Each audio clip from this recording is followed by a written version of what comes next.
Нема повредени лица во инцидентот што се случи вчера попладне кога тандем параглайдер се спушти на пешачката патека во Охрид, информираат од охридската полиција која по насоки на јавен обвинител работи на расчистување на случајот.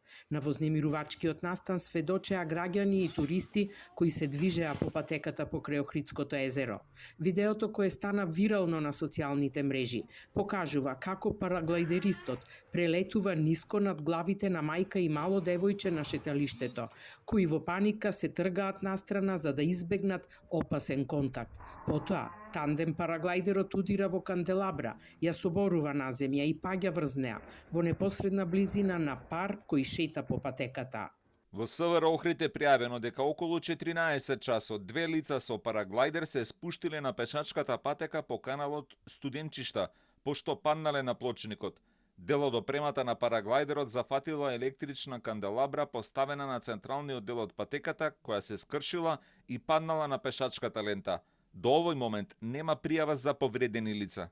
За сега останува непознато дали станува збор за принудно слетување или параглайдеристот наместо на предвидената требна површина завршил на пешачката патека. Иако нема жртви ниту потешко повредени, сцената делува крајно вознемирувачки, а инцидентот повторно го отвора прашањето за безбедноста при вакви авантуристички летови, посебно при слетување во фреквентни пешачки зони.